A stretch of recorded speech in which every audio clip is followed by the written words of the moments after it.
Maybe Eric's at work, I don't know where. I assume Lisa's coming. Lisa? Is she coming? I think so, as far as I'm aware. We hadn't heard otherwise. Yeah. Lisa or Can Eric. I thought she's in Seattle. Which week was That's that? not familiar. She's the second week in... I forget which week she's gone one of these meetings. She's given us a This list. one. I thought she's coming to the next one. Is it the next one she's coming to? So she might be gone. Thursday. Okay, well, let's start. You have 3 items on your workshop agenda, and first, as a preface, and we only came to the capacity earlier this afternoon, that's why there was no further notice, but you may notice on the screens that we're actually televising and recording for later broadcast the workshop sessions, as in addition to the regular board meetings. And then Andrew puts me to shame by wearing a tie. I know. Because I didn't have enough time at home to change, I guess I could take it off. Had I known, I would have put my Hawaiian shirt on. The first of the 3 discussion items that we have under our workshop is the conceptual plan for Community Park East. Since the board approved the proposed work plan for the ProStack group earlier in January, that group, along with staff, have been working diligently on developing a long-term amenity plan. You may recall that the 2009 plan specifically was intended to come up with a design for a number of very specific new recreational amenities, specifically the BMX track, a dog park, and disc golf. So without stealing any more of their thunder, I'll turn it over to Juanita and I'm guessing Jim to make their presentation. But it's a very, very exciting concept, and really looking forward to sharing this with the board. Good evening. Juanita Dominguez, Director of Parks, Recreation, and Open Space. I wanted to take a few minutes to just go back in time and talk about where ProStack has come since the inception of that Parks, Recreation, Open Space, and Trails Advisory Committee. In 2005, as you know, the master plan was adopted, and within that package were several different amenities that ProStack had found the community wanted and felt was necessary to continue the great parks and recreation program that the town of Superior has today. ProStack has done a great job engaging the community since then, reprioritized or updated the prioritization plan that included these 3 amenities: BMX park, disc golf park, and a dog park. Now, these amenities have been talked about throughout the years with ProStack and the community. As early as 2005, the dog park was even on the original list of priorities. The BMX park and the disc golf park had been talked about since 2005. Tonight, we're going to talk about concept designs. These concepts are very vague in design, in the design world.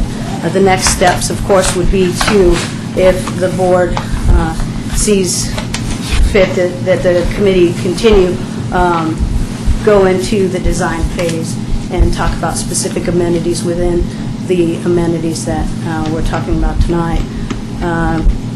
Initially, we talked about bringing the 3 amenities together, designing them together, and saving money, and then providing one large park out of the 3 amenities.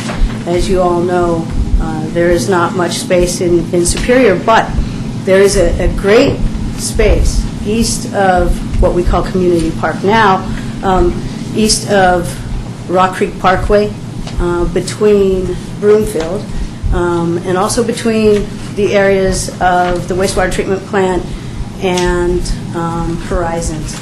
And this is where the discussions have begun and talks have started with the design concepts. We have RG Engineers with us tonight to discuss some of the process. Kurt Carroll will talk about the process that started in April with ProStack. He also has John Lanterman with Studio Urbanista and Sandy Gibson with Outside LA to talk about the concept for this park. One of the side notes is that this particular park really lends itself well to a Great Outdoors Colorado grant. Basically, we feel we can partner with Great Outdoors Colorado, partner with Urban Drainage, and partner with some private groups to help us build this park, which is a low-cost park. Like I said, within probably about $400,000 to $450,000. So with that, I'll let Kurt talk about the process. Good evening, Mayor. Good evening, trustees. Welcome. What I'm about to walk through is basically a presentation that we built up over, it's a culmination of two meetings, as Juanita touched on, April with the ProStack group. We had met and we had brought in pretty much some raw aerials and contours and kind of had a discussion about the existing site and some pros and cons and ideas that had been talked about, and really kind of searched with everyone to see what their thoughts were on the site and their expectations. From there, we kind of took all the comments and the discussion, synthesized it, and came back on, I think it was May 10th, or I take that back, June 10th, and had a joint meeting with ProStack and OSTAC, kind of reiterated what we thought we heard, and presented what you'll see here is kind of the concepts that came out of that April 15th meeting. And we got some consensus there, and the next logical step was come and talk with you about next steps and your thoughts in this area. So this is the site. I think everyone's aware. It's over there by the wastewater treatment plant. Some of the general comments from our initial meeting. We talked about parking. Where should parking be? It was felt very logical that Honey Creek Lane was the primary entrance for this park, and that there's kind of a dirt area over there now if you've been along that road, and that would probably be a logical area to have some parking. Existing drainage patterns, we wanted to respect those, not to get into some heavy grading that might increase your project costs. Look at all the connections to your various neighborhoods in that area and make it pedestrian accessible, make it friendly for your citizens. Connect to the regional trails that are coming through there. And as it's been discussed, in this overall area, we wanted to look at a BMX bike track, a Frisbee golf course, 9 holes to be a little more specific, and a dog park. In that, the BMX area and the dog park is kind of thought that those should be about a 1 acre minimum. There's been a couple sizes thrown around. I think we started at a 1/4 acre minimum. And as we talked about a little more, that kind of gradually worked up to a 1 acre minimum. The golf course, it would be primarily it is primarily on the south side of the creek, and it was felt that it should be spread out just to provide security throughout the site. Keep about a 100-foot buffer from the creek. One thing we don't focus on in this presentation, but we are working with Western Ecological, is to look at the riparian corridor, and they will make some recommendations on how best to respect that space and work with these concepts so that we don't intrude any of the wildlife or plant life that might be in that area. The dog park, it was, or BMX park, we looked at some pictures from various parks around town in the Denver metro area and talked about what that should look like, how big it should be, how it should function. And I believe the BMX park ended up around another 1/2 acre to 1 acre area that we thought we should have. We also talked about fencing the area, kind of keep it enclosed, control how much growth it may see depending on its use. The dog park, we came to understand that the primary approach to it would be a turf area, irrigated. It would have a 1 acre minimum, and it would be 2 zones that would be managed. So you could have 1 zone off and 1 zone on to kind of keep your turf from wearing out. Also out of that, and I'll show you here in a little bit, another area came out of that, more like a open dog run concept. Also in that, perimeter fencing with the dog park and shade structures to provide some shade for the people that are using it. So that was the general discussion on April 15th, and that's what we walked away from to develop these concepts. This is just kind of the overview of the existing topography and things that are going on. What we talked about is you basically have a big open area here, your wastewater treatments up here in the northeast portion. You have a detention pond here, Honey Creek Drive through here. The parking area that we had talked about will be in this region. dog park through this area. Frisbee golf would be in this. The challenges on this site, where there's a big slope right here, if you've ever been out there, the ground it picks up pretty steadily, pretty steep slope. You got some ponds here that you have to work with. And then you have Rock Creek bisecting the site as well. All the circle areas are your pedestrian connections to the site. So that's where we want to focus on, where we could, getting people into the site so it's more usable. This slide here kind of represents how we viewed the site, how we blocked out some of those uses. Again, wastewater treatment plant here, Honey Creek Lane. I'll start right here. This area 7 is where we kind of talked about parking, half acre to an acre parking. We talked that it would be a millings type approach to keep more of a bare bones natural look. There's also been some talk about paving it. That hasn't really been clarified, but the concepts that we're talking about focus primarily on the millings approach. This area 9 was your irrigated turf dog park area. Can I interrupt you just for a half second? Because I'm not sure I know what a millings approach is, and maybe everybody else does. But Sorry, when we're doing the overlay program, when the town is undertaking repaving the roads, they'll go out there with a mill machine and kind of grind it down. So it's just ground up asphalt. It really looks like gravel, just with a black appearance, and it compacts really well. Okay, thanks. You're welcome. And you think about 100 spaces? That's what we had talked about, and that's probably more than enough. You could actually We probably think it's more scale than that enough. back. Yeah. And then that would be an area, depending on how you went, that could be a high-cost area if it was paved, so you may scale it back if you get it paved. If you're millings, you might put a little more. The millings approach, the thought process was we could leverage your existing overlay program. Typically, you pay all those millings off, and maybe you use them here. And, get some cost reduction in both programs. The area 9 was the, as I had talked, the turf managed area for the dog park, about 1 acre. And that square, just so you're looking at the site, just think of that square as 1 acre. So if you're trying to reference how big the site is, I think it's about 36 acres overall, but if you're just trying to break it down, that's 1 acre right there. Number 10, out of the conversations we had talked about this space that was along the wastewater treatment plant, and it was kind of dead back there. Could we use that and make it usable? And one of the brainstorms was to do an open dog run, more of a natural area. It would be fenced with a more minimal fence, just to keep the dogs out of the creek. There's already a fence along the wastewater plant, so you kind of get that combination working for you. And the doggy bags and stuff throughout, but essentially using some space that's kind of cramped and tucked away, you end up with about 3 different areas for your dog park, which I think is unique in this area. The whole open space, as we discussed, would be the Frisbee golf course. You really got 2 high points. Right here is your major high point, big slopes going this way. You got a smaller high point right here, a little ridge there.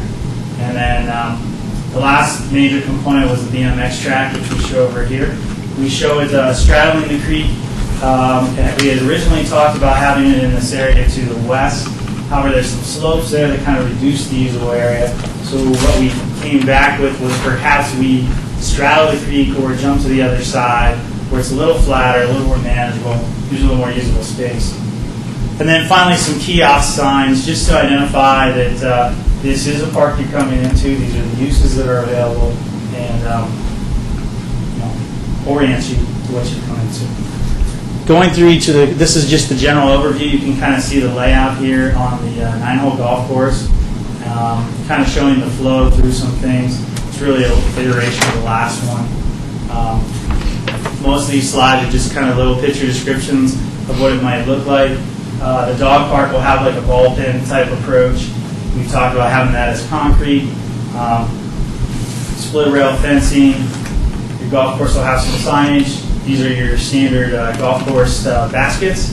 And then the BMX area would have a dirt look similar to this, and possibly some bridge amenities, as I'll show in one of the later slides.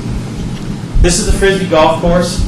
We showed 2 concepts, 9 holes. There was a third concept that was looked at of 18 holes, and it's pretty massive. It just overtakes the site. And it really wasn't the focus, but we wanted to play it out just so everyone could see how that looked. Really, the 2 difference between the concepts, there's really not much of a cost difference. A hole is a hole. However, in the concept 2, we've just increased some of the length of some of the holes and gone up and down the hill a few more times. I think there's one more crossing over the Cinder Trail path. If you're not aware, there is a Cinder Trail path that goes through the entire site through the middle right now. But so one's a little easier course, the other concept's a little harder course. How that pans out is yet to be decided, but it's one of those things we can talk about at the time of construction. It's really a passive use. Typically, there's not a lot of maintenance associated with the Frisbee golf courses. You have your launch area or your tee-off pad. Sometimes you'll have some signage there. After that, you may have nothing. Sometimes you'll have a square box. It's kind of a cinder material. And other times you may have a concrete pad. There's a whole gamut out there. We kind of talked about having the cinder box approach just to minimize the wear and tear on that heavy area. And then you'll have your pins at the end of each one. And that's a major part of your Frisbee golf course. Possibly some trash cans throughout to minimize on any littering. Feel free to ask questions. I'm trying to move fast so we get through it. Stop me if you need to.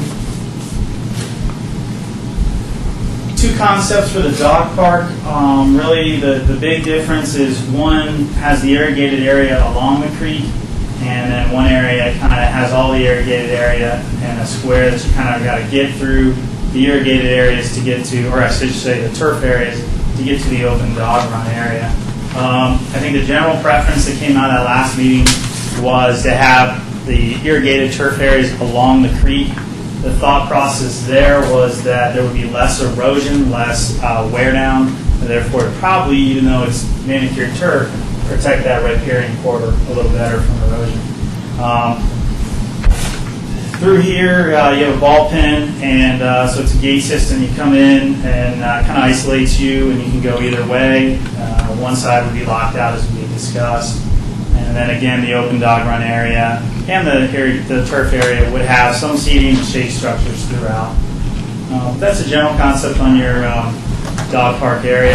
We did do some planning with the Public Works Department on additional facilities that might have a potential in the future, so we want to make sure we saw how everything fit in the entire area. The BMX course, as I hinted, we really focused on that east side, and we talked about three different concepts. The first concept was more of a linear concept, and that was kind of the original discussion from the pictures we had looked at, where we wanted like a minimal amount of linear tabletop jumps, and maybe a couple different areas for some different age groups, some different sizes. Concept 2 focused on a little more curvilinear concepts. You can kind of flow in a circle. You weren't going down a line, stopping, and then coming back against the flow. And then concept 3, we kind of expanded things. We wanted to think about how to make this park possibly unique to Superior, put your name on it. So we added some bridges in as a possible amenity, and you kind of can have your flow throughout over the creek, and it just creates a little bigger loop. In all of these cases, the black dashed lines are fenced, so we are controlling that area. We are having discussions about how to control erosion, whether there's some sort of straw bale, wattle approach. Wattles are kind of the round burrito-looking things they use these days for erosion control. And we've also had some talk with some of the BMX experts and talked about like a mini collection system that would kind of do sediment control. And periodically, you'd empty it out and you'd reuse that dirt on your jumps. So those are your three BMX concepts. And this last board here is kind of some shots of what some of these things might look like. Just kiosks, shade structures. This bridge down here in the lower left is what the BMX bridge would possibly look like. And the fence would connect to that. So again, we control that access to that corridor. Up here is what a big pedestrian bridge would look like to get you from the parking lot to the park on the other side. That pedestrian bridge would be located somewhat in this area in the upper left here. These shots are actual shots of your park, so it's some shots of just of that area, and then we drop the bridge in. So if you wonder what it would look like, that's what it will look like. From those conversations, and Juanita had touched on it, we'd also talked about GOCO. This is a great park. It's an exciting opportunity for Superior. We've got a lot of diverse uses here that bring a lot of different age groups and demographics. That's what they look for. You've got some active uses, you have passive uses, you have a mix of different uses they look for.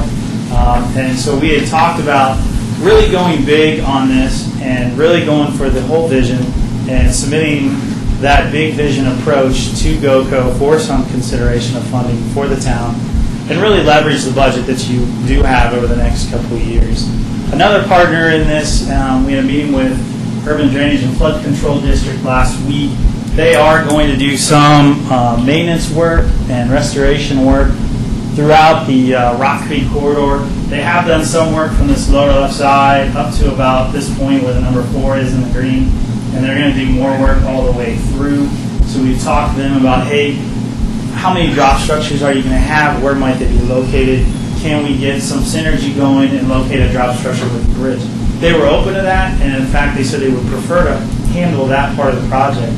So they seem to be a good partner in helping with some of the cost on that type of bridge.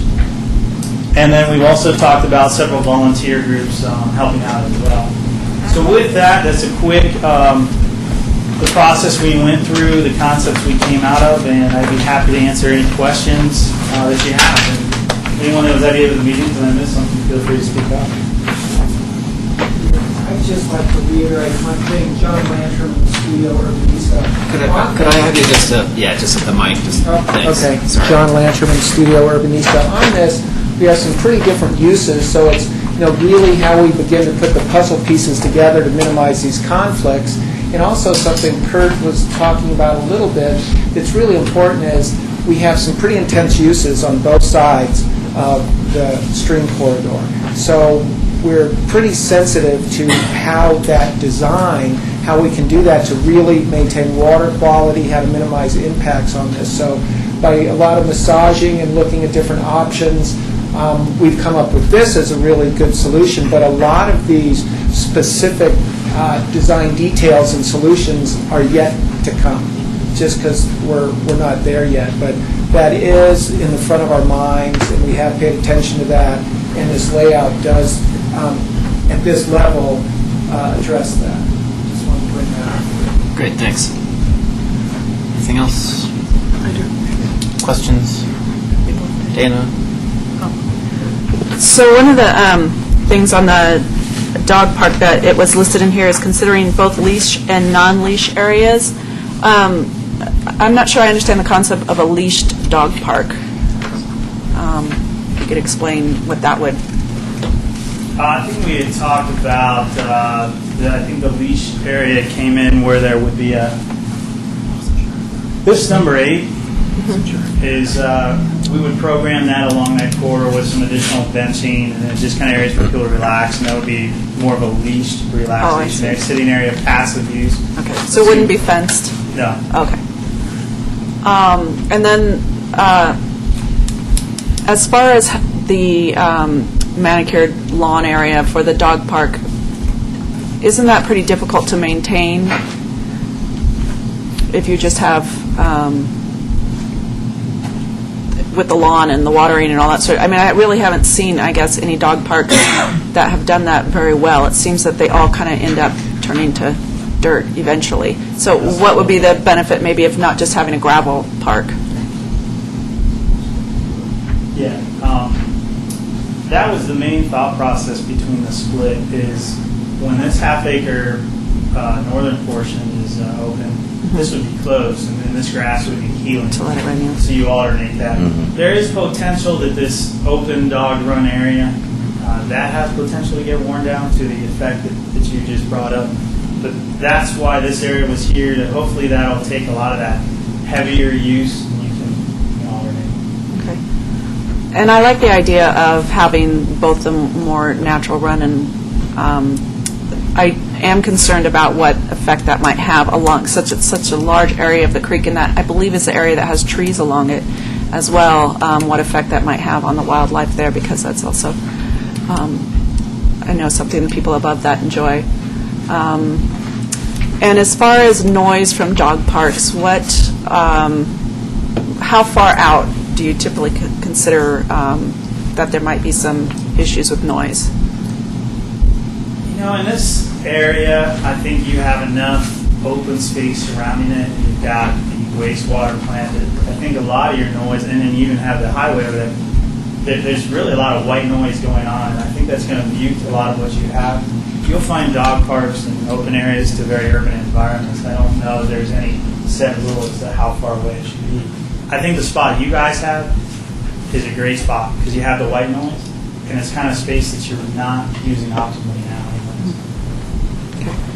And as far as the BMX park, I like the idea of having some of the curves in that instead of just having the straight. And I like the idea. I know it would cost more, but I do like the idea of the bridges. And I guess I would be interested in seeing the final costs on the difference in price in that. And the one question I did have on the Frisbee golf, since there is that trail that runs through that, I mean, how hazardous is that? I don't know. I know that I've been up to the Sun one, and I know that there's paths through that Frisbee golf, but That's a good concern. What we try to do is there's in the areas you have one crossing in this concept and two on this concept. We tried to present them where these crossings are in areas where it's a good view shed for everybody involved. So you're not coming around a corner. The person on the path can see pretty far, and the Frisbee can see pretty far. This one, in fact, is coming down off the hill, so you see a lot. There are courses that Arvada has a course that's in the middle of one of their parks, and there's very intense uses around it. And I think what we've tried to do here is maintain your trail system, minimize the crossings, and then put them in a spot where we feel was the safest. okay.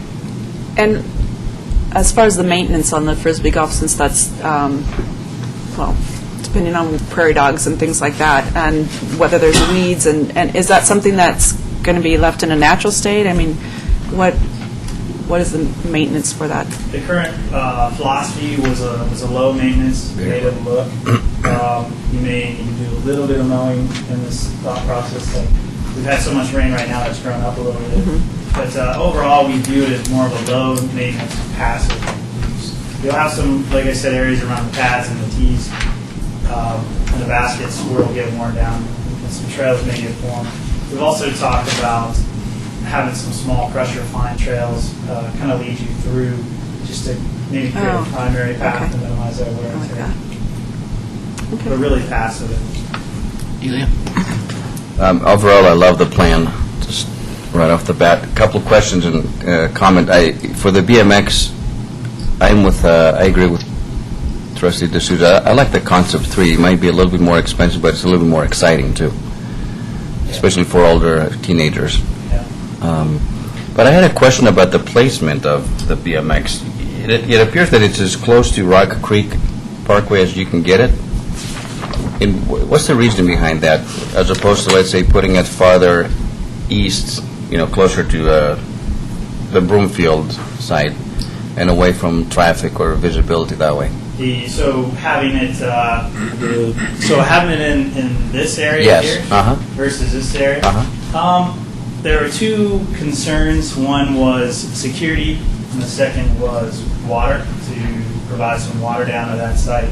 And it was felt we had some available blow-off and tap opportunities for the irrigation system there, which would reduce costs to get water to that site.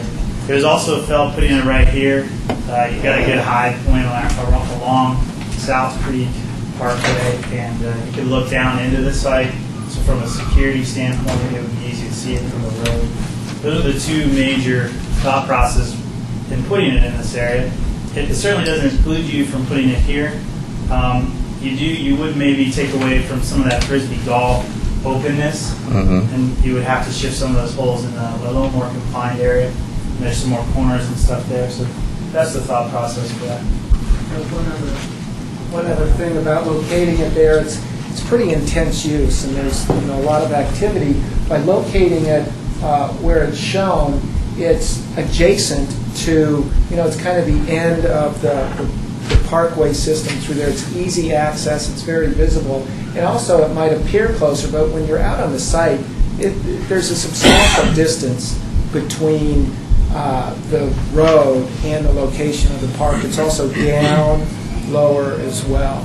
So you're not driving Rock Creek Park and seeing bicycles flying through the air? It's not going to be like that. Unless they get a lot of there. Yeah. Okay. All right. And one other thing, just to comment on your option 3, you thought it was more exciting. That one also really, we walked the site with professional BMX designers, builders, and they said that also added the possibility by crossing the creek there's a little more slope down there, which would allow parents or whatever to sit up and kind of look down. And there's some great terrain on that side as well for beginners. Because one thing you want to do in this is provide as much opportunities for beginners all the way through advanced. And the way I understand it is the kids progress pretty quickly. But so it's nice to have that Right. kind of that separation between kind of beginners where there's more overview and where the folks, like I said, can keep an eye on versus the older kids kind of want to be a little farther away. So it is just the natural terrain of that lends itself very well. Okay, thank you. You answered my question. Can I just Yeah. add one to that? Sure. Jim Payne, 2475 Clayton Circle. I chair ProStack. The other important reason for the location there was when we met with the kids who were advocating this park, BMX park, it was important that they have a central location. They meet and congregate here and then go on to school. And if you know that they're currently using sort of a social trail set up on the creek over behind Williams Field, behind Safeway, this is really not that far and maintains that sort of central location where they can meet and then go on to school, whether it's Monarch K-8 or El Dorado K-8, without really dislocating what they're doing now, which is very popular. Okay. Thank you. That was one last comment I made. This is really not to scale. Whatever recommendations came off of Western Ecological, we've already talked about a 50-foot buffer. We would maintain that. It doesn't show that they really would maintain it. That's my point. Okay. Mr. Rendell? Recognizing the time, and I don't want to diminish or exclude any questions, but there were really two things that we were looking for guidance from tonight. The whole idea of devoting this 36 acres of previously unplanned space into a park, that's first and foremost. Is the board comfortable with the concept of devoting it to park space? And then the second is, are these the amenities that we wanted to see? They were in the ProStack work program, but they're now starting to get fleshed out, actually have dollar allocations towards them and a phased implementation. Are we on the right track? We're looking for that kind of guidance. If so, then I would expect that you will see greater detail coming forward within the next 60 days as we are putting together our FY 2010 budget. But if we're on the wrong direction, So the definite yes. I saw it. Seems like a, what's that? I said a comment, just, Yeah. again, I think these are all activities that we've heard over some time that have been very popular and people have been asking for them. The only concern I have grouping them all together would be the impact on the wildlife and the creek corridor there.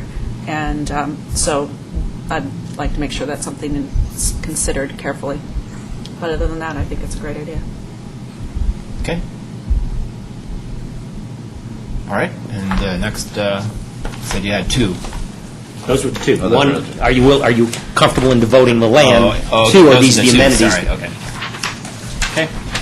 I guess my only comment is that if and when we proceed with this, I'd really like to have an outreach to the local neighborhoods Yeah. that would be affected by this. I mean, there are the apartment buildings, but then Saddlebrook, especially maybe even holding a meeting down there so that people could become comfortable with that and have questions. So if that's their day-to-day world down there, so I'd really like to see that happen, excuse me. So, all right, next. Thank you very much. That was an excellent presentation and very intriguing.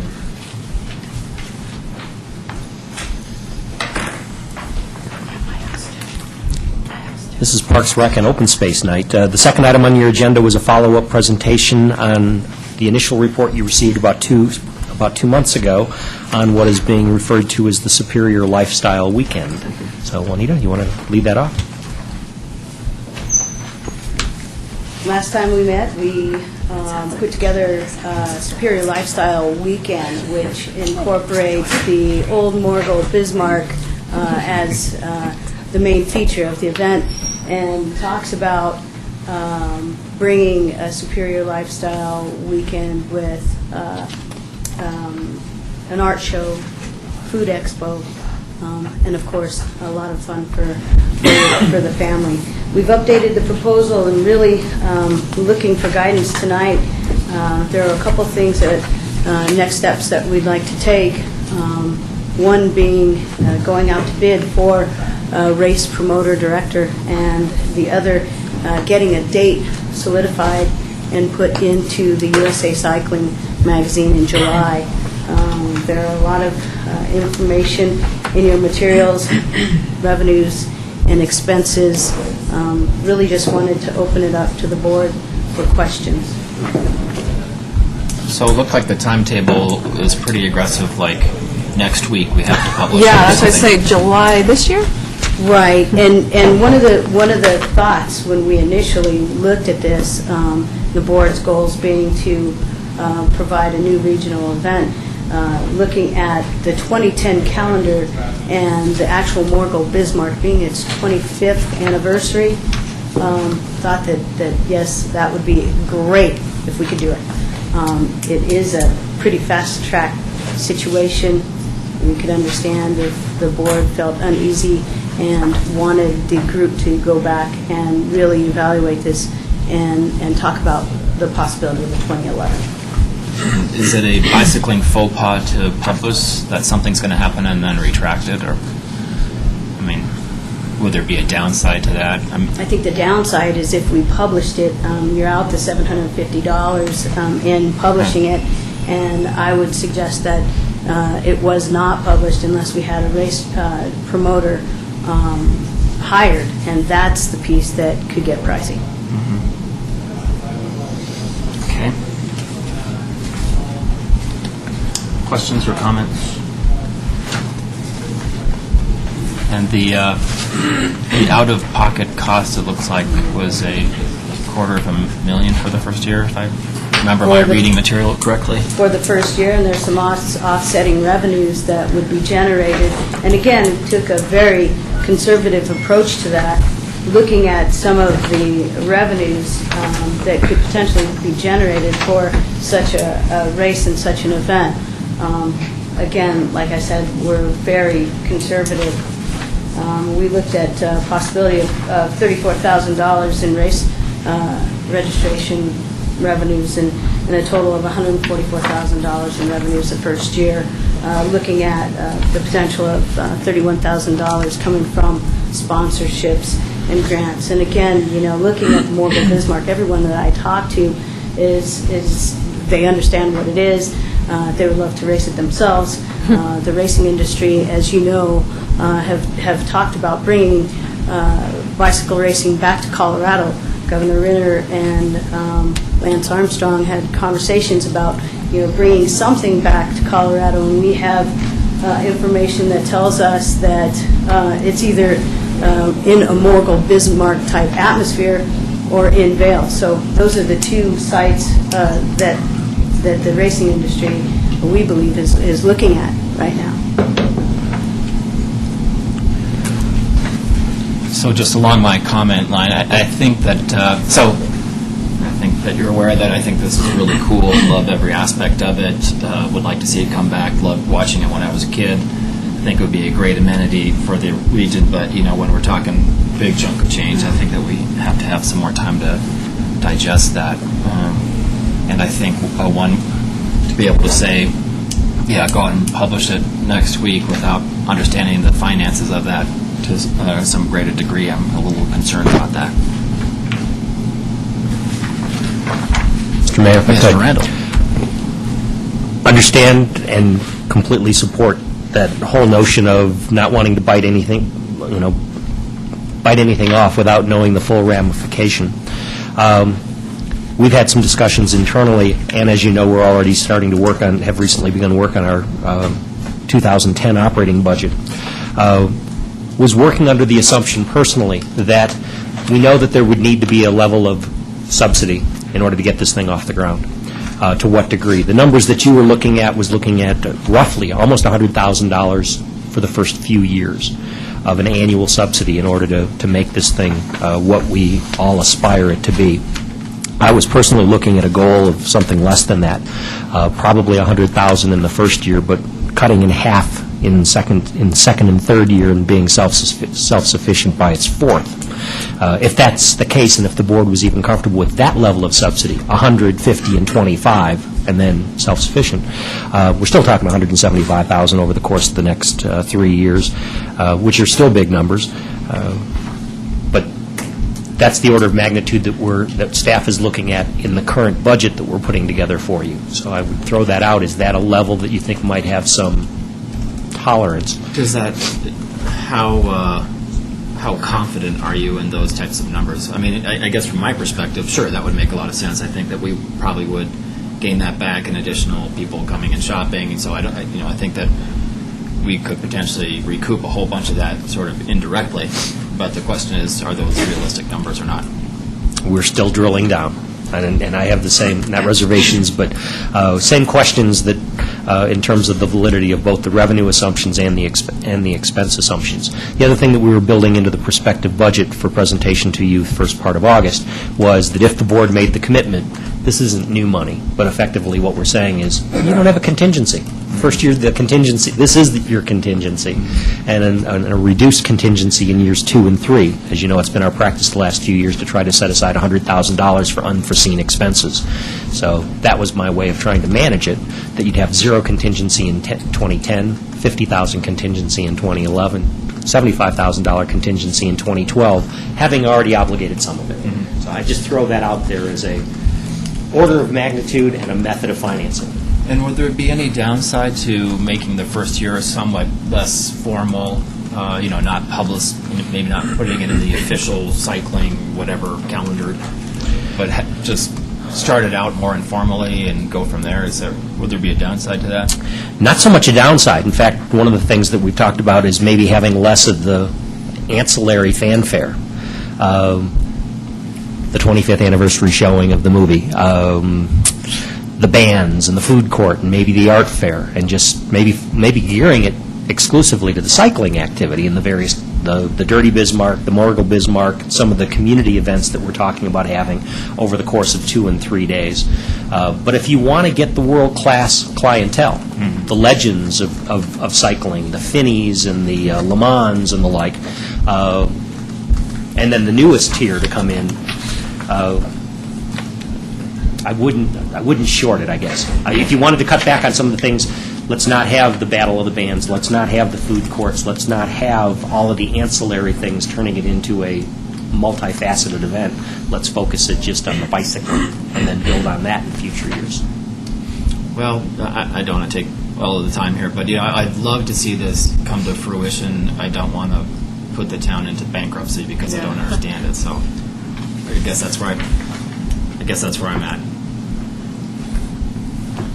Well, I think an annual race like that would put this town on the map again. It'd be a great, not just One of the regional top draw, 20 but I saw recently. Yeah, 13. 13, yeah. So I have a question. I'm assuming this doesn't include any bump in revenue we would get from sales tax? No. From people being in town? No. It wouldn't cover the 100 and some odd thousand, but it might have a bit of a dent. but when people come to town, they'll spend money. They'll eat and they'll maybe spend a night or two if we had a hotel. Well, I was going to say, that's why Louisville actually stands to gain with this as well. Sure. Did you I don't know. Did you consider any sort of a public-private partnership where someone else would invest in the startup costs so we don't have to foot the bill? It means we don't get the benefit in years 4+. But if you make this, say, like a 10-year contract or something, maybe there's an opportunity to start this up without any cost to the town. Have you considered that? Not in terms of a partnership, but we have talked about the ability to grow sponsorship once it has some legs and some credibility. We know who the sponsors have been in the past, from Celestial Tea to Coors and the like, and whether we can get a major player like that to step up for $30,000 in the first year, I think is very light. You might have a litany of smaller scale sponsors, but if you can get the signature sponsor that it carries their name, and I go back to the professional volleyball that was being held in the last few years in Boulder under the name of Crocs. I don't know what level of support that came with it, but I can't imagine it was less than $100,000. So somebody to be able to put their name to this. Whether it's Schwinn, whether it's Huffy, or whoever the biggest bike makers are today. In my era, they were Schwinn and Huffy. Whether it's a shoe company. Huffy, Orgel, Bismarck. I'm not seeing. But I wouldn't expect that you're going to get Coors, especially since Coors is no longer headquartered in the area, that they're going to be. And that might not be the kind of brand that you want to have associated with an athletic event, but maybe it's Gatorade, maybe it's Monster Power Drink, whether it's Red Bull. In answer to your question, no. Not partnerships, but we've talked about being able to build that level of sponsorship and corporate support. Okay.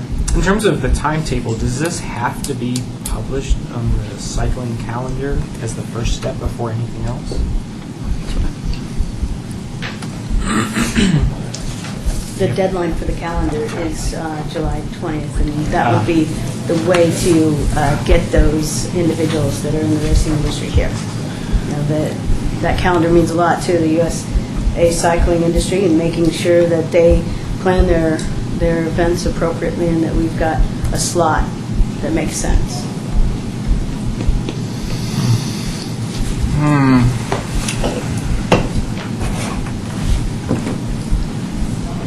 Well, we can't commit to any money tonight, so I'm not sure exactly how to proceed here.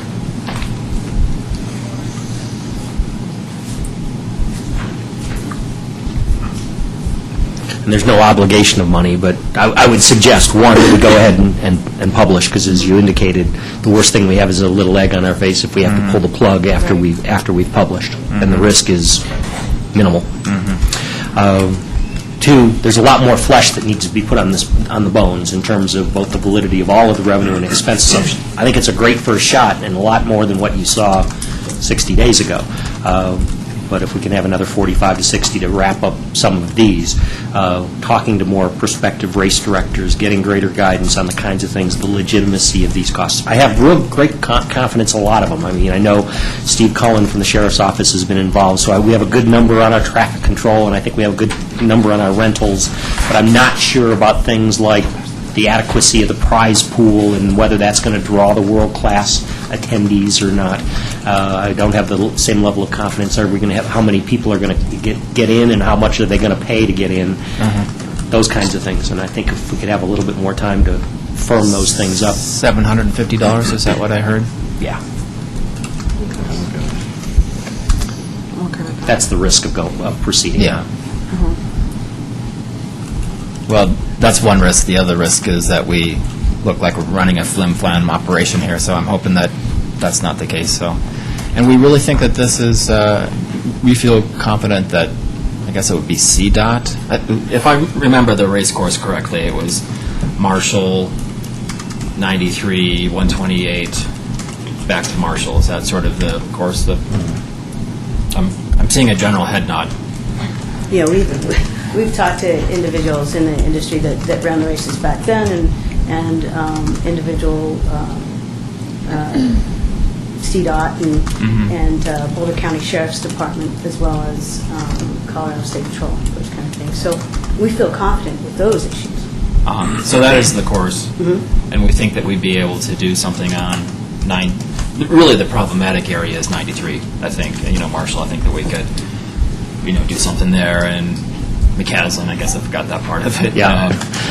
In 128, they're all, that little McCaslin thing. Like, Are you talking about in terms of traffic or in terms of road quality, or? It's actually, road, it's really traffic, and the Street shoulders closures. on 93 are atrocious coming down into, what shoulder, exactly. And whether or not that's safe, and whether or not that's something that could be controlled. You'd have to shut it halfway down. well, there's 2 lanes going the other direction, Yeah. though, so you might be able to adjust traffic that way. Right. Does that seem, maybe someone from the Sheriff's Department could talk to me a little bit about that, and maybe they have other experience on other Steve events. Cullen with the Sheriff's Office. And I've talked with State Patrol, who would also help manage that. And we thought, it's workable. I mean, it's easily workable. It depends, we talked a little bit about what the cycling, the professionals, especially what they require. If it would simply be like a rolling blockade type of thing, or closing it temporarily, or laning it different ways. But State Patrol has no issue whatsoever. It's a workable issue. They already run the race on 128, where they completely close 128 for a period of time. We've done the time trial that we just did, running up here. So there's already races going through here. It would be not, I don't want to intensive, but I mean, it would be a lot of planning and stuff. But I've talked to them, and I've talked to CDOT, both the Boulder County and the Jefferson County side, and they don't have an issue with it as long as it's well planned out and done. So it's definitely doable from the traffic standpoint. And how long do you think the road closures would, any idea how long that would last? Again, it's going to depend on the races. The professionals, I think, probably travel more in a group, so you could almost do a rolling closure for them as they go through. Depending on what level of racers you get, they'll start spreading out more. That can help, because then they're more in a line. So a lot of it really depends, in my opinion, on what type of racers you get and how you work that through, as they race. I mean, the race, obviously, if it's a lap race, they're going to start spreading out. Right. So that almost makes it easier, instead of running in a pack and stuff. I know our time is almost up. Would you lane 93, or would you close it for? We would have to discuss that with CSP, and again, see what the best option is. It might be where we would just close it for a 20-minute period, not even 20 minutes, if we do a rolling closure while the pack comes through, and then we open it up. It's going to depend on, how well they stay packed, how well they spread out. So those are the details that have to be worked out. But I've had no, from the gentleman in charge of CSP was like, yeah, sure, no problem. So no concerns. That's great. And CDOT was like, CDOT's biggest concern is, are we going to have construction out there that's going to interfere, things like that. They really rely more on State Patrol as far as what's acceptable to close the roads and things like that. So we work with State Patrol all the time with a lot of the bike races that are in and out of the county, not state highways. So. Okay. Good. Other thoughts? So I guess, sort of general direction to publish and then hear more details, and if worse comes to worse, then retract it and go for 2011. Okay. Does that cause anybody any heartburn?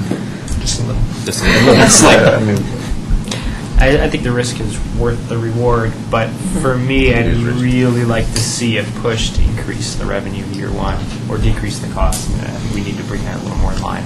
I agree. And, I don't know, the revenue estimates just from sponsorships may be conservative, so maybe there's a lot of headway there, but I think that would be really important to me. This is a fantastic idea. I know when we talked about having another event for the town, I don't think anybody thought we would shoot this high. So, with lofty goals comes big responsibilities and a lot of room for error. So I definitely would love to see this, but the revenue side is a little off, I think. okay.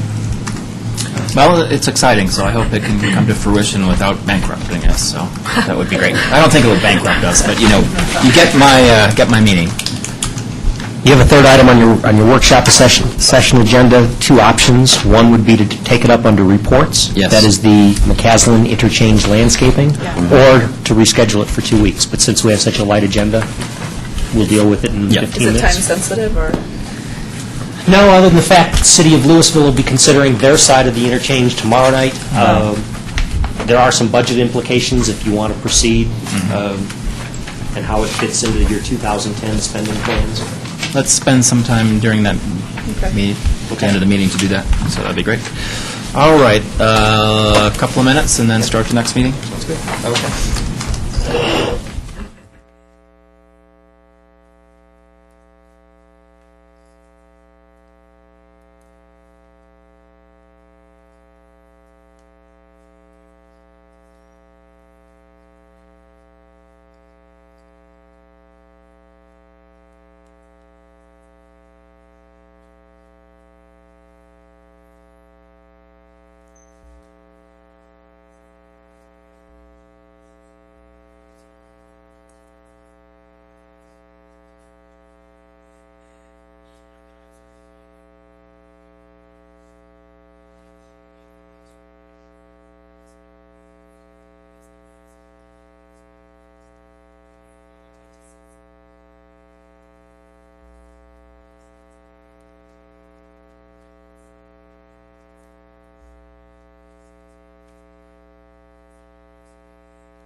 Welcome, everybody. I'd like to call to order a regular meeting of the Town of Superior Board of Trustees for July 13th, 2009. And Phyllis, if you call the roll.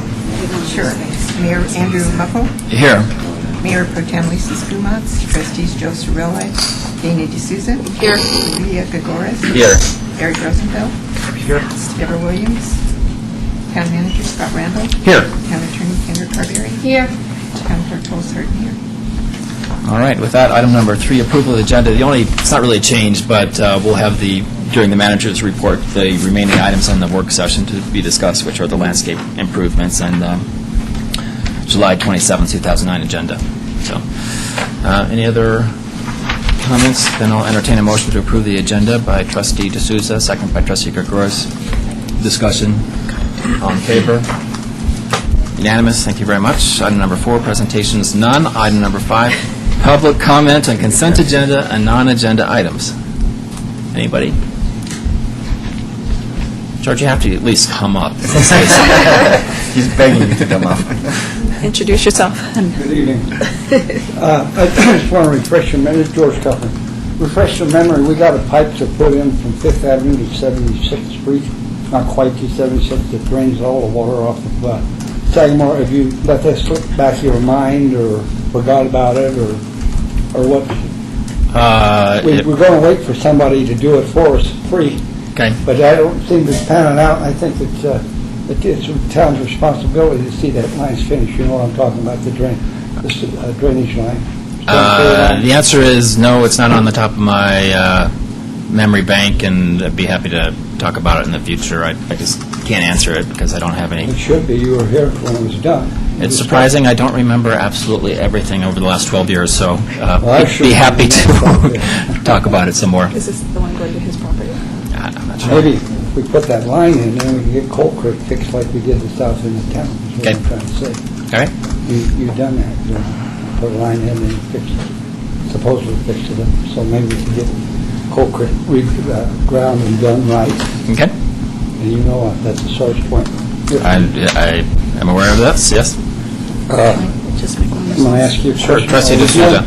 George, just on that one spot, is this the same thing that I think both Trustee Rosenfeld and I'd asked you to write out a list of past history on that we were waiting for that from you? Regarding the sewer or water line, is that? No, it hasn't got Okay. nothing to do with that. This got, with the drainage ditch from, was discontinued from the middle of 5th Avenue, 4th Avenue, and Cold Creek Drive. Oh, okay. It goes on up to Sagamore and Okay. hooks up there just at the crest of the hill. They got about a 16-inch, well, maybe 14 Okay. line that we're supposed to connect there down. You get the water out of town instead of coming over the road and coming down on the other side. Oh, Okay. all right. That's what I was talking about there. I'll get your list for you. I got all kinds of lists here, but I can Okay, Okay. get back to you. okay. Great. Thanks. Additional public comment and consent agenda or non-agenda items? Seeing none, let's move to item number 6, which is the consent agenda. And on the consent agenda is the approval of the minutes of June 22nd, 2009 meetings, acceptance of the minutes for the Historical Commission and Planning Commission meetings, adoption of a resolution approving a contract with SCS Inc. for the Mine Camp House basement finish, adoption of a resolution approving an intergovernmental agreement with Boulder County for high-efficiency lighting program, and a preliminary reading of an ordinance amending Section 1-78 of the Superior Municipal Code regarding the collection of municipal court assessments. Entertain a motion to approve the consent agenda I make a motion to approve the agenda. by Trustee Gregores, second by Trustee D'Souza. Discussion about the consent agenda? Yeah, just one quick comment. Under 6D, the High Efficiency Lighting Program, IG, Boulder County, there's a note here that says CFL bulbs can't be thrown in the trash but must be disposed of properly. And I think from our own RCAC, we received contradicting input that they should be bagged and thrown away. This was a couple years ago. And I also remember when I broke one, and I tried to find out how to clean up Boulder County had no good information. Now, this was a couple years ago, but I think it would be really good to make sure there's information available either through Boulder County or through the town or somewhere on exactly how they're disposed of and how you clean up when you break them. I think that's a great idea. Maybe if we're passing out the light bulbs, it could be attached to the light bulb about what to do with it. That's a great idea. Okay. Further discussion? Phyllis? Okay, D'Souza? Yes? Gregorius? Yes. Mochel? Yes. Rosenfeld? Yes? Motion carries. Thank you very much. Item number 7, reports, questions, and issues. Why don't we start with the town manager and go over where we left off for the work session? The third item from your work session had to do with the conceptual plan, actually 4 conceptual design plans regarding interchange landscape improvements at US 36 and McCaslin. This goes back at least 2 years when the board had said that they were concerned and wanted to significantly improve the appearance of this primary entrance into town. We put money in the budget to come up with plans this year, and as a result, Parks, Rec, and Open Space has been leading the charge in coming up with conceptual plans. You've got 4 alternatives with cost estimates included, so I'll have Juanita give you a very brief overview of those 4 alternatives, and then we'd like board feedback on which, if any, of them you like. Good. Just to talk about process a little bit. Juanita Dominguez, Director of Parks, Recreation, Open Space. Just to talk about process. We have been working with RG engineers as well as Studio Urbanista and Outside LA to talk about how we can improve the interchange. We've also engaged the City of Louisville. They will be taking the same concepts tomorrow to their board.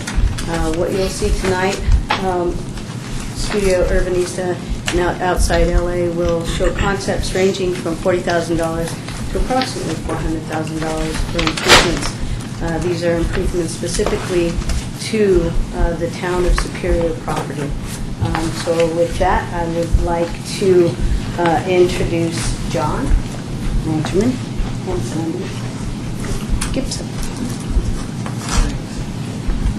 We'll just Sorry. Since we're in the official meeting, just name and business address, if you wouldn't mind. Okay, John Lanterman, Principal, Studio Urbanista. We're at 4900 West 29th Avenue in Denver. Thank you. All right. What we're going to do is go through, you have in your packets the plans and also photo simulations of what this will look like. And in looking at this initially, what we want to do is consider a couple of different things. One is how sustainable is this? You know, how does it really fit in? What's water usage? But really what we're looking at is the experience of commuters driving from Boulder to Denver. So what's the experience going by and through the Superior interchange, staying on the highway, both east and westbound? And also, what's the experience of residents of Louisville and Superior or other users of the commercial facilities here? So in looking at that, we approached it from a couple different ways. Also, first of all, how can we use landscape traveling at that speed? If you're traveling 60, 70 miles an hour, it's really a very short duration. It's really just experiencing the mass. What's that mass? But also there is the opportunity to highlight that, because it's been said that, you know, you only get one chance to make a first impression. And what is the impression that people have of Superior as they're driving by or as they're getting off the interchange? So given that, I'm going to just start working through the different options that we have. Here is use this. As you know, to orient you, this is the overpass, US 36 east and west. What we brought up here, this perspective, we have some photo simulations from what I'll call the northwest quadrant, looking to the southwest quadrant, so we can look across the highway and get a better idea. Again, from here, we're looking north, and then we also have views from the southeast looking northeast as well. just to orient you, as you know, we have the large on-ramp here, the circular ramp, then the off-ramps here and here for the, over here on the west band, and the on-ramp in both directions. In looking at this, let me start going through this, and we'll kind of get into our design thoughts and ideas and how we generated this as we move forward. On the first option, we have a double row of trees. You can see in the superior side of things, the south side, the southwest quadrant, we have such a strong form. It's how can we take advantage of that? How can we heighten the experience? And also, how can we use that in terms of plant materials throughout the Four Seasons to have it be interesting, to have people look forward to driving through that Superior interchange at all Four Seasons. It's like, it's the spring, and what trees are in blossom, or have you driven by and seen what they've done there? So it's thinking about that, and this is a pretty straightforward approach. We have double row of trees, and again, at that speed that you're traveling, you need something pretty massive to have any sort of experience there, any sort of memory of that. It's not exactly what you have today. That's a nice way of putting it. Being gentle. And what we're doing with this shot, we're looking at the southwest quadrant with the big loop of the on-ramp there from the northwest quadrant. You see just the simple form following what's already there, and then also cutting it off so that if you were a little farther west traveling east, the visual line would let you look across that open space and up onto the hillside as well there. Again, beginning to just play, and again, this is just to show concept, but beginning to show that through the use of different plant materials, the seasonality, and the colors that can come into play, that we can have a real impact with this. And another thing I want to bring up is that there are some nice improvements, especially adjacent to the bridge. Some of the work that's done, even the massings there, we're trying to take advantage and emphasize what's already been used. And we're not saying, let's hide that or tear it out and start over. We're really trying to use what's already in place and maximize that experience. Here, what we're doing with the same option, we're now looking north at the northeast quadrant, which is the off-ramp on the north side, and just seeing it. It's pretty straightforward, but again, it's that experience not only as you drive by, but as you're on the off-ramp. All of a sudden, you have trees on both sides. You're being enclosed. You're starting to slow down. And even as you come up now, that's going to frame the view and enclose what you see. But then as you come up, you're slowing down, you're at the light, then you get this expansive view across at the front range as well there. So we're trying to think of, more than just the experience here. What's off-site? How can we take advantage of that as well for the number 13 city in the country? It'll bump us up to 12 at least. What's that? It'll bump us up to 12, I said, at least, if you put all those trees. We're shooting podium finish. The next option that we're looking at, it's very strong in terms of the form. And what we're also doing, what's in place there, we have what I've heard to refer as Archie, the bridge, and just the strong arch form of that. How can we play up on that, but also really give this memorable experience driving through? So on both ends here, you can see the overall arching theme here. On the end, using smaller scale ornamental trees, each row a little smaller, different color on the interior, and framing that with a little larger ornamental trees on both ends. And then in the center, we're also doing that. The inner row would also be a smaller tree with a larger tree behind. And this, as we get into it more, can have different color in the spring and fall once we progress in this. If this is, really concept. So we're looking at this. You get a really good idea on the right side what we can do with the use of ornamental trees in the spring. And then also just highlighting with the large on-ramp there, the circular on-ramp, how we can really emphasize that as well. And on all of these format, you'll see the photo simulation at the top and kind of the existing condition on the lower portion of the slide. This, it really stands out again. We're looking from the southeast to the northeast, and this gives a great indication of how strong that form can be. And we're also playing up the palette of the plant material, but by having that tilted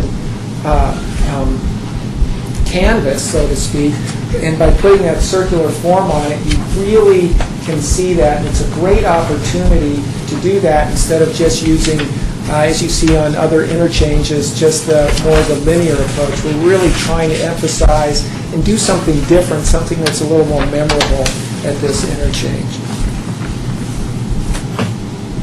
The next concept, what can we do just in terms of this sense of expansion and enclosure as you're driving through, kind of this opening between the trees, and also the same concept as before. Let's start it off with a real show with the ornamental, smaller scale on the end, and then as you progress through, you have the larger scale massings of plantings. In this, there's a slight hint of this, what's out there now, only with the small quantity and the lack of massing, it really doesn't create anything out there. So we're really playing that up with this and looking at some different ways to approach this.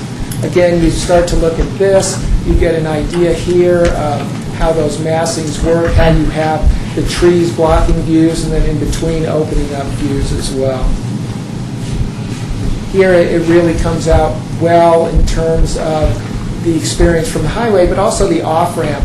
You're going to be going through these tree masses on both sides. So that idea, this iteration, this option really emphasizes that sense of enclosure on the off-ramp, the ability to slow down and kind of shift gears from the highway speed.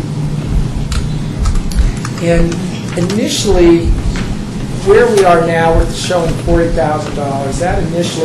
That number came up in one of our meetings, and we felt it was important to pay attention to that. How can we best use that level of funding to come up with a concept? And this, basically what this is showing is that $40,000. It's very simple, straightforward. Again, we're trying to emphasize the circular nature of the on-ramp so that especially eastbound traffic gets an idea of that. And then again, we still, even on the, as you're coming up to the stops for the off-ramp or as you're first getting on the on-ramp, again, at least giving some hint of that sense of enclosure before things open up. And here, again, even with limited funds on this, we can really do, we can present a different image than what's there today. Again, just playing with some of the different, plant materials, different colors, and different seasons.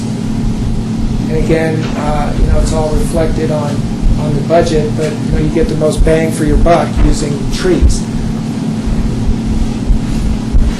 Again, what that would look like on our northeast quadrant, too. It's fairly limited, but at least what we're doing as we come up, it's an improvement from what's there today, and you do get that sense, that initial sense of arrival into the community. So with that, that's a pretty brief overview, but we wanted to present some fairly distinctive options to show you what's possible. You have the different budgets associated with these, and we're not saying it's one of these or the other. This we see as a work session opportunity to discuss what you like, what you might not like, and to give us direction how to move forward with this. And Questions as or was comments from the board? before, we are showing this tomorrow. Till it's open. Trustee D'Souza, I think I saw a pen. Yes, One of the things that I noticed on the simulations, and thank you, this is I really appreciate you having the simulations up there so that we can get a better view of what it looks like. And one of the things I did notice, though, is that it did block a lot of our stores, and they rely heavily, since we don't have really tall signs, they rely heavily, I think, on traffic going past as far as advertising the store names. And so I did like the last option you showed as far as with the loop, the trees around it. I thought that still... This option? That one, yes. I thought that you still were able to see the stores as you were driving by, but but the trees added a nice touch there. Yes. And then, go ahead. Oh, I was just going to say, the limit of the landscape improvements are just at the greatest extent just to the right edge of this photo. So as you're eastbound on the highway, we're really not Limiting too You much. still get a lot of views in Okay. to that area. But that's a valid comment for westbound, I guess. So, and there are also lots of options. I think even here you can see by pulling off, we had a tier of trees on the south side of the off-ramp just for that sense of enclosure, but that's a good comment. If that's really important, from this view, we could specifically address specific views in, and even in framing those as well. But that's a good comment. And then on the, just for my personal preference, on the exit ramp, on the other, from the eastern side, I like the one where it showed both the trees on either side lining it. I thought that was nice, more so than you had in option D, more like, I guess, in option A for that side of it. That one. Yeah, I Yeah, thought that I looked agree. nice. Okay. So those were just my personal Their comments. businesses. Great. What was it? Block their businesses. Block them. I think it looks nice from this side. It's great. Yeah, it looks beautiful. And we could add a I few suspect more. they're going to say the They're going to say the reverse. The opposite. But it looks nice. Look nice. Trustee Gagos? No, I agree. It does look nice. Just This feels particular one. Well, clearly, I don't think we'll come anywhere close to spending any amount of money contained in 3 out of the 4 options. So maybe I'm wrong, but I see just the cost as a non-starter, especially where we are right now. I was as well concerned with blocking any significant views of what's going on in the marketplace, and then hopefully within the next few years what's going on across the street as well. So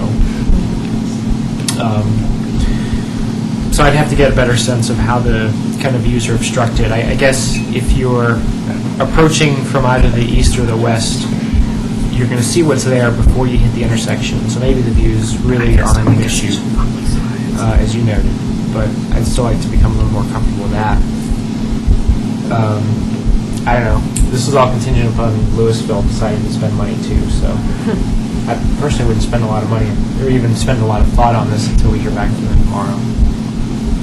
So my thoughts are I totally dig it, just in general.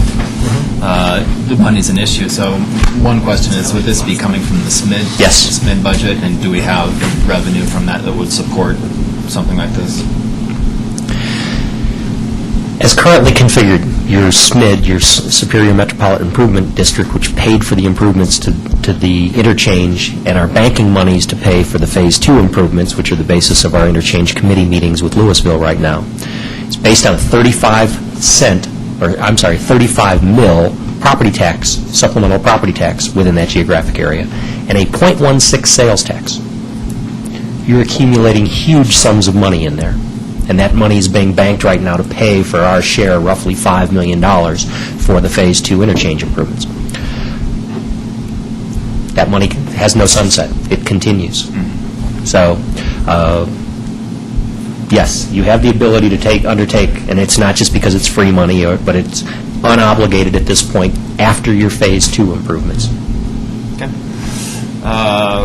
Question/comment number 2 is, I remember when we put the interchange in, and that, I forget what the landscaping firm was at that time, and we saw some really great pictures of how fantastic the landscaping was going to look, which got us this.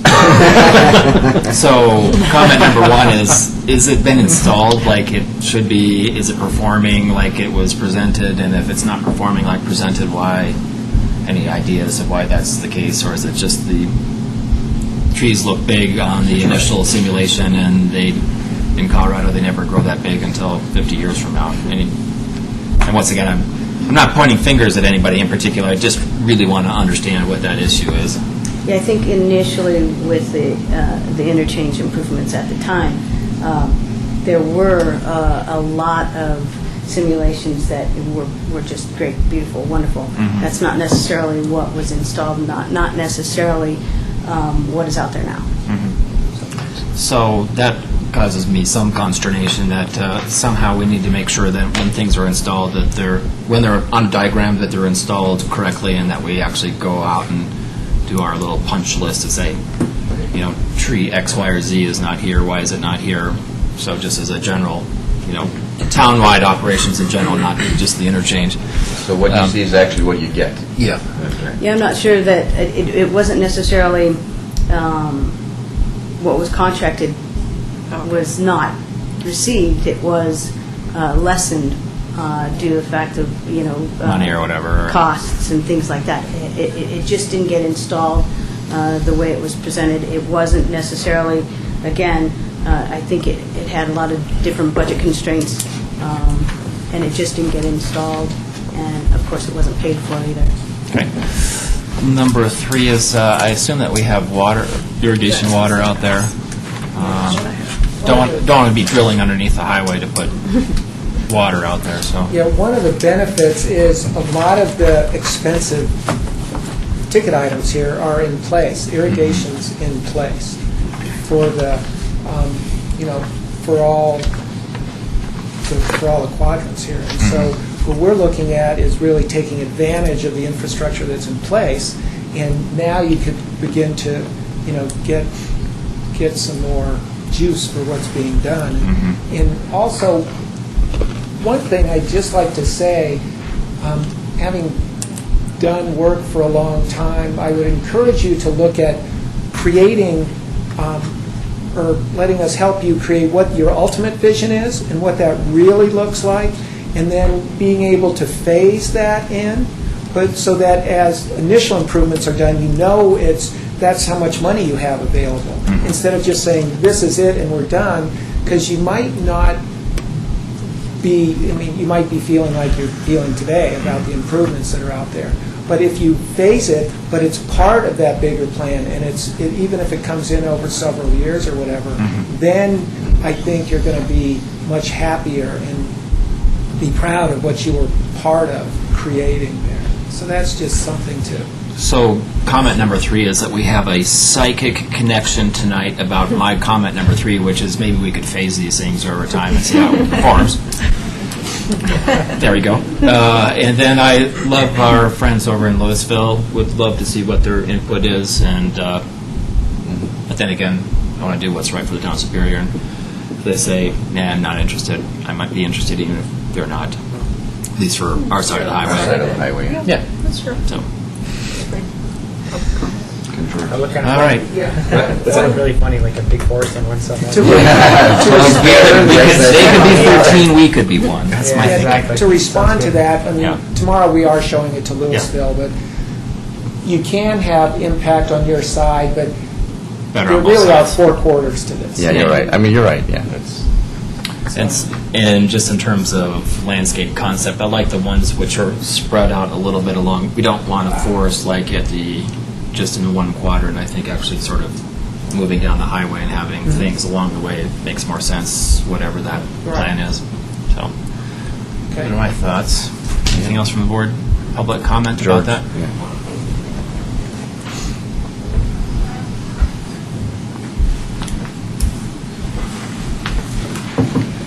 George Kuffner, 7520 West Coker.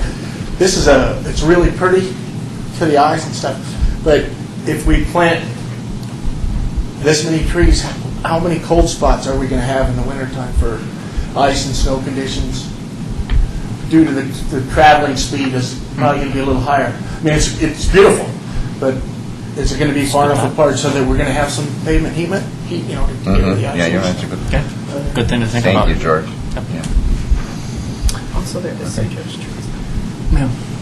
Let's see, so next steps, Director Dominguez, Mr. Randall. We will be coming back. First, we would appreciate, and we will be soliciting the comment of those that weren't in attendance tonight. We'll be bringing back a budget component in the budget that the board will be seeing on or about August 3rd, which will include an allowance to do something. I'm hearing tonight minimal, maybe in phases, but minimal first. And we'll share with you whatever feedback we get out of Louisville after tomorrow night. Does that sound fair from everybody?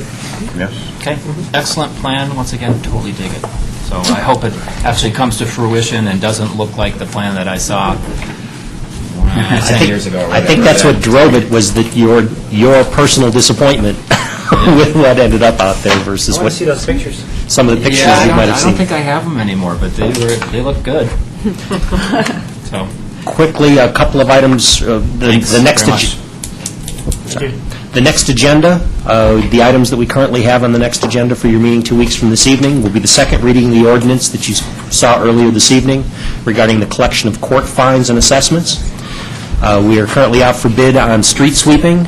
For street striping, and we'll be opening those bids yet this week and expect to be bringing you a contract for street striping.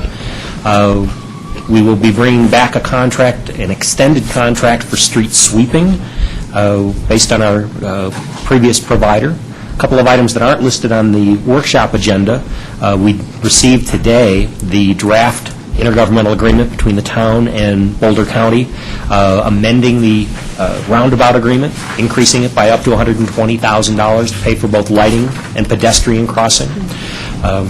They have not included the increase for the underlying construction from 400 to 430, and their comment was, I have the authority to do that, take my letter that I gave you 2 weeks ago, and we're comfortable with that. I do expect that we'll have an executive session for purposes of both real estate and personnel at the next meeting.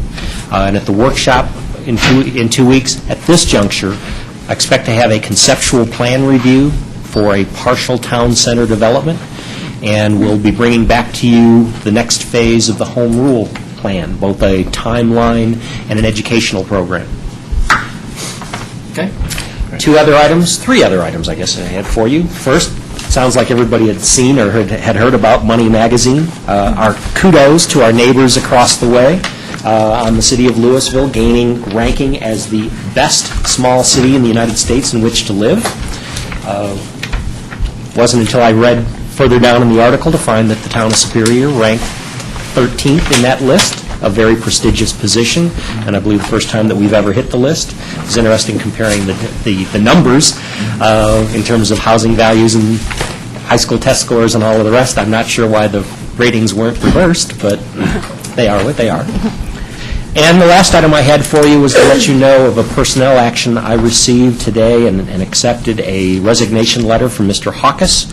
John has accepted a position to begin work with the city of Fort Collins on August 15th. We're working on a transition plan as we speak, but John's last day with us at this point will be July 31st. I'm also working on a transition and an interim plan, whether we'll go through a regular recruitment like we did when we hired John 25, 26 months ago, or we'll come up with some other mechanism.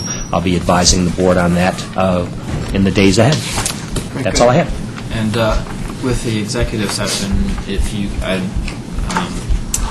do we need to have a formal exit interview with Mr. Hawkes, or maybe you could share? Don't want to talk about personnel issues right now in the middle of the meeting, but would like to understand if there's any issues when we talk about personnel issues. Mm-hmm. Does that sound fair? Okay. Kendra, you're over there. Mr. Carberry, anything from you? I don't have anything, thanks. Ms. Hart? No, I don't have anything. Jesse Rosenfeld? Boy, it's been a while since we've met. I know, It has been a while. 3 weeks. Maybe the last. Well, so I think maybe we can just briefly talk about the meeting of the McCaslin interchange group between Louisville and Superior. Yes, please. So I filled in for Trustee Sorelli, and Trustee D'Souza was there along with Mr. Haukus, and who was there? Jay was there. And so we met with Louisville and the design team for the US 36 and went through. Excuse me? And CDC, that was there, although quiet for the most part. Very quiet. We went through all the current proposals, the FEIS, the reasoning why why the design team is not in favor of the Northeast Loop. And it basically comes down to, they've set a very low bar for performance of individual intersections, and they can meet their low bar. So that's really what it comes down to. I think Mr. Haukus proposed an alternative loop design, or we're waiting to hear back from them. And I don't know if we've heard anything yet on timing. They said they'd get back to us within the month, and that was like 2-3 weeks ago. So it might be nice to do a quick follow-up and see. It was the last Friday, because I couldn't go, I was at the NAREL. 2 weeks ago? Yeah. It was the last Friday of June. Yeah, they So we gave should us be till the seeing end it of by the end July. of the They I said think they're by waiting the till end after of the July. Tiger grants and all that sort of stuff they have going. I mean, Louisville was very clear, Mayor Sisk was very clear and said he would not support paying for the loop. And that's the first time I'd heard him so unequivocally say that. And did he have, I don't know if you want to Oh, that's right, he had some alternatives. hypothesize what it is, or... Probably because they were surprised to hear that we've been budgeting for this and they have not. So I think it really does come down to money, although they didn't quite say that. But as far as I can tell, based on the conversation, it's an issue of money. And the fact that, and really, the overall interchange has a level of service, which actually is aided by the fact that we've got, the southwest loop. So they got what they want, and as a result, it makes the service for the overall interchange on average better, and therefore they don't have to pay what we want. That's really how I see it. So we gave them what they wanted, now they're using it to beat us over the head with it. And Mayor- we went out of our way to try to get funding for parts of this. I think, I don't know, $5 million worth of outside funds. What was their thought about turning back, or? Well, so Mayor Sisk had a couple of alternative proposals that he offered, and the design team was nice enough to work on without telling us until that week. And those alternatives basically move the on-ramps to 36 coming from the Louisville side a little bit further north, so you increase the length of the queue on the bridge, so you have a longer line of cars waiting to do a double left turn. Obviously, those didn't seem like very good options, but we're waiting for Alex, our traffic person, to take a look and give us his opinion. So we talked about that a little bit, and I think their goal is to, their strategy, they're proposing that we try and take the DRCOG money and get them to change what it can be used for right now, because it's supposed to be for the loop, to pay for other improvements, and I think they're hoping that they can get away with very minimal improvements, very little cost, and no out-of-pocket money for them. When the idea was thrown out about sending the money back, actually by Mayor Sisk, we all kind of nodded our head and said, yeah, if it's not right, it's not right. And I don't think they were very happy with that response. So was not happy at all with that. Yeah. So they're, at the same time, personally at that position, I guess, but... Yeah, at the same time, they don't really know whether or not the DRCOG money can be used for anything other than a loop. They don't know how long it would take to change. And the design team and CDOT really doesn't have any good option for us in the short term to address this issue, because they've left us out of the Phase 1 FEIS and record decision. And so right now we're waiting to hear back on the analysis of the proposal that Mr. Haukus gave, and we have to decide what kind of a response we want to give to Louisville about their proposed alternatives. Okay. Did I miss anything? No, I think one of the biggest things was that the loop was not standard, the loop that we'd be asking for, but then Eric had brought up as well, and Alex, that the loop on this side is not standard, it was altered, but that somehow they did it for that and they're not going to do it anymore, was kind of the response we got from that. And the other thing that really concerned me is when we talked about the double loop, the double left turn, and one of the reasons we'd like to improve safety from a left turn, and we asked about what about the safety on a double left turn, and the response was, well, you have different types of accidents then, and they're not such severe accidents, but it's more scrapes and fender benders, and we're like, well, why would we spend money for that? So it was... Spend a lot of money to make something less safe. Yeah, Okay. Yeah, so. Thank you, Trustee Rosenfeld, Trustee D'Souza, for attending those meetings. Appreciate it. Very interesting. More to follow, I guess. Anything else, Trustee Rosenfeld? No, that was it. Thank you. Actually, have a great 4th of July pancake breakfast. It was fantastic. Good turnout as usual. I think things went very well this year. Unfortunately, I couldn't attend the 4th of July due to a work to conflict, but I did get a chance to blow out my eardrums starting the race. But that was a lot of fun, and there was some pretty phenomenal times. That there was another sub 4 time for a mile, so that's pretty impressive. So it's faster than I can run. Let's see, anything else? Had a phone call with a representative from Level 3A, share with you later, but nothing to really report about it. So, Trustee D'Souza? Just that I was able to ride in the parade, and that was a lot of fun, thanks to our town manager for the use of his car, and all the work that staff and all the volunteers, that was really, it really is a lot of fun, and I think every year, I can't wait to see what float a particular court is going to come up with. A great one this year was up. So it was a lot of fun, and it looked like people were having a lot of fun, and it was nice to see people from all over town attend. So that's all. Great. Trustee Gregorus? Just one common question for Director Dominguez. It's come to my attention that we've had 5 human to rattlesnake encounters, which seems, is that normal? People are getting a little concerned. And is there some education, anything we can write, or we can,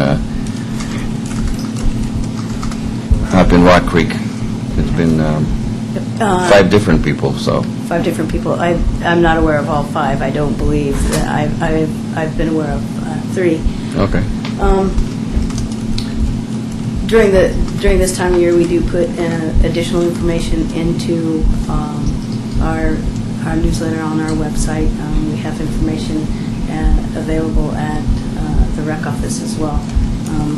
Very hot, very dry. There are a lot of rattlesnakes in the open spaces. I haven't seen any more or any less this year. So is that about normal, you think? I think it's about normal. Okay.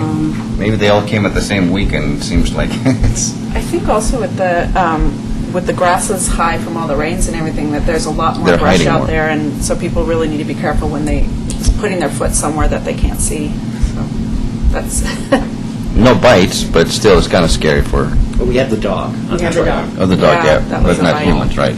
The human, right? that was sad. Anyway, just didn't know if there's anything else we can do to inform or... Yep, we'll continue to put in the newsletter and on the website and on the cable channel, so.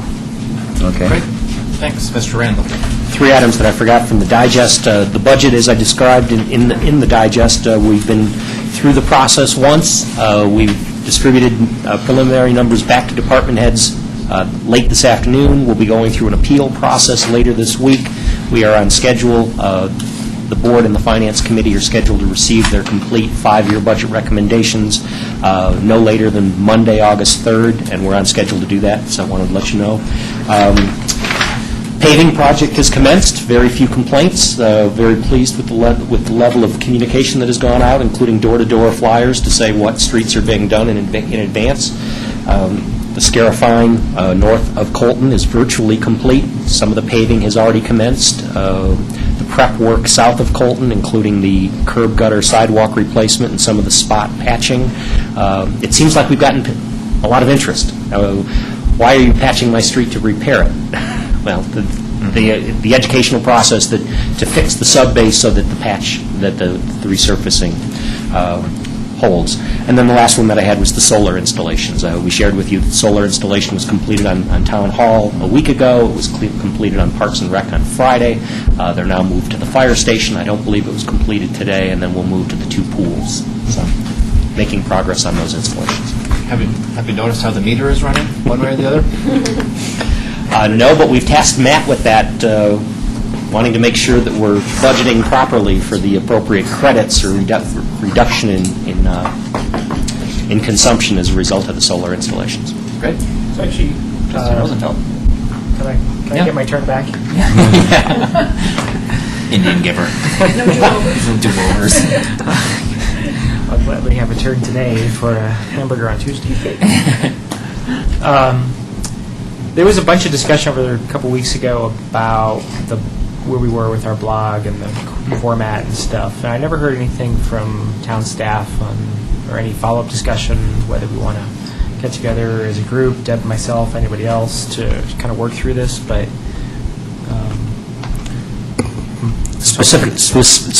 Specifically for the blog, the suggestion was made, I think it's a very valuable one, to put together a small committee of interested people from within the community. There are a couple of board volunteers. I've had a couple of community representatives who said that they were interested in participating to deal with not just the blog, but the overall website development. What kind, in terms of content, format, those kinds of improvements that we could do. So my intent was to pull that committee together. On the broader scale, we've recently had, and the board has seen, a preliminary draft of what we call the Enhanced Communication Plan. I've had 3 board members out of the 7 respond and say, I like elements, I like these things, here's some priorities, here's some things I'd like to see changed. I was hoping to get more feedback from all 7 board members, but I anticipate that that's going to be a future discussion session item so that we can get the blessing. Some things we haven't held up on. We're still making progress on the e-newsletter. The blog, the board blog, and the staff blog exists, that we haven't actively promoted it. So we're working on some of the things absent the board's endorsement of the plan.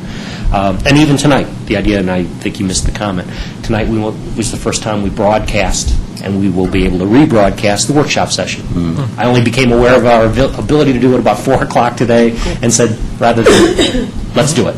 Err on the side of doing it rather than being able to announce that we were doing it. So more people, putting more insomniacs to sleep, I guess. But so it is my intent, specifically on the website, to get this small group together.